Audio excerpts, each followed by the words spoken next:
So if you're not a smoker, you probably feel that you have nothing to worry about when it comes to lung cancer.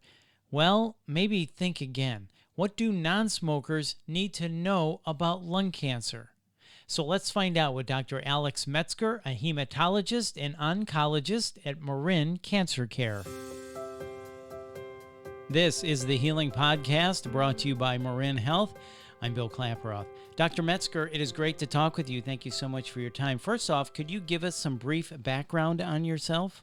Yeah, sure. So I'm a medical oncologist working in Marin, but I started out on the East Coast at Columbia University for undergraduate, did my medical school at Jefferson Medical College in Philadelphia, but did my internal medicine and fellowship training at UC Davis before settling here in Marin in 2006. Love it, and we're happy to have you with us. Dr. Metzger, in light of the COVID-19 pandemic, lung health has become an important focus for all of us, and we know that smoking can increase risks for cancers of the lungs and other areas, but is it possible to get lung cancer if you're not a smoker?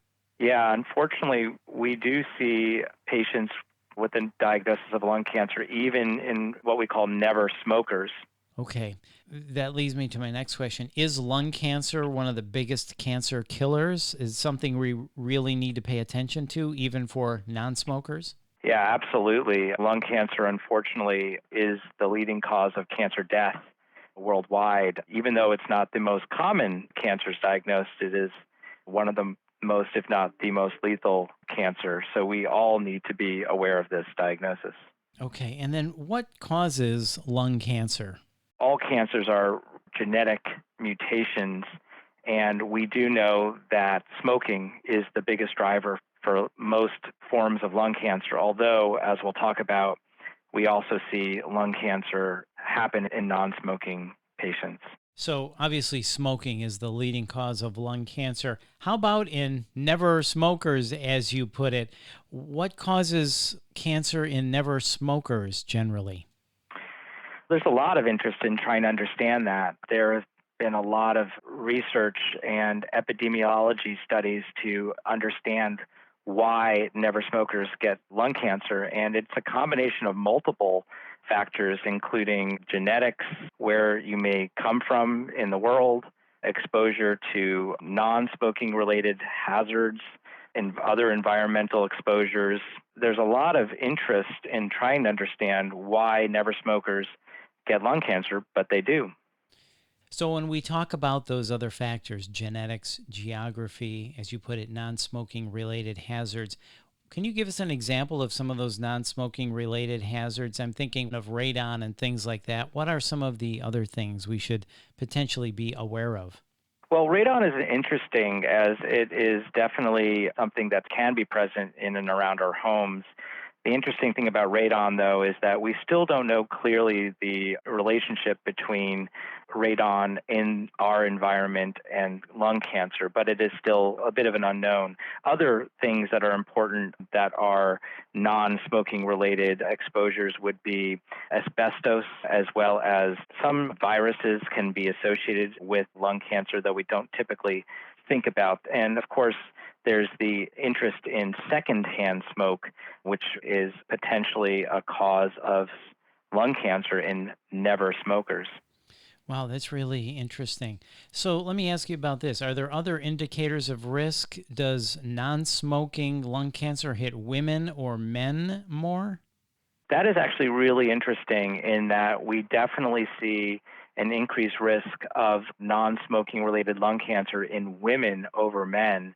And not only that, it also seems to be affecting younger patients as opposed to older patients. So we're seeing in our never smoker lung cancer population, we see a predominance of women over men statistically, as well as younger patients as compared to older patients. And that could be related to genetics, obviously, but also there's interest in where we come from. And in particular, I'm talking about women from Asian countries. That seems to be the highest risk population for non-smoking related lung cancer. That's really interesting. So increased risk possibly because of ethnicity. And then you said even younger people are getting it and women. So that's something we wouldn't have ordinarily thought. And then when you're also talking about other things, risk factors, what about pollution? And then kind of a weird one, HPV. How does that fit into this? Yeah, I think there's a lot of concern about pollution and occupational exposures. It's a bit of a trickier one to actually tie in directly to lung cancer diagnosis. We don't have the best data to truly link pollution to lung cancer, though my suspicion is that there is a likelihood cause and effect there. And in terms of HPV, or the human papillomavirus, that is a virus that has been clearly implicated in other types of cancers, most notably cervical and some other types of cancers. But there is a small but potentially real relationship to HPV and non-smoking related lung cancers, though it is not something we know too much about at this time. So then what are the symptoms of lung cancer in non-smokers or never smokers, as we're calling them? One of the challenges that we have in lung cancer is that often by the time lung cancer has shown itself to cause symptoms, it's already fairly advanced. That's one of our biggest challenges.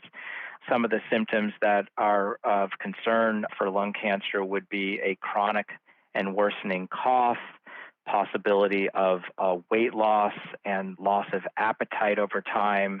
Sometimes it could also reveal itself by blood in your sputum when you're coughing. It is one of our biggest challenges to diagnose lung cancer at an early stage. I would like to also just add that in smokers, we now have a tool to identify those at higher risk for lung cancer based upon the number of pack years smoked and how many packs you've been smoking. But we don't have a tool for never smokers. There really is no way to identify somebody who is clearly at risk, which is a challenge. So are these symptoms different from what smokers experience as symptoms? I would say no. I think that when lung cancer shows itself, regardless of smokers versus non-smokers, the symptoms are quite similar. And then if you experience any of these symptoms, what should you do? Who should you go see for an assessment? When you have symptoms of concern that are new for you or different, it's difficult to know what's serious and what's not. And I would just tell you to listen to your body, go to your doctor, explain your symptoms. Sometimes it may be treated as an infection because that's much more common than cancer. And if it does not improve or symptoms worsen, then you also have to continue to let your doctor know that your symptoms are not getting better, which would then drive further investigation. Okay. And then speaking of that further investigation, how do you diagnose this? Are there diagnostics that would be done to determine if you have lung cancer and what type it is? Yes, chest x-rays are still important, but to truly make a diagnosis of lung cancer, typically a CT scan or a CAT scan of your chest would be the most definitive imaging that would be needed to identify possible lung cancer. And then just curious, what is the likely type of cancer that would be found? So non-smoking lung cancers are typically adenocarcinomas, which is the most common type of lung cancer, but definitely the most common lung cancer in non-smokers. And what is interesting as well about adenocarcinomas in non-smoking patients is that they often can have specific mutations that could enable more specific and better and targeted treatments.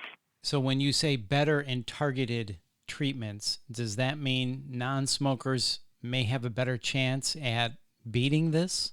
What I would say is that non-smokers have a higher likelihood of benefiting from what we call targeted mutations, specifically in a gene called EGFR.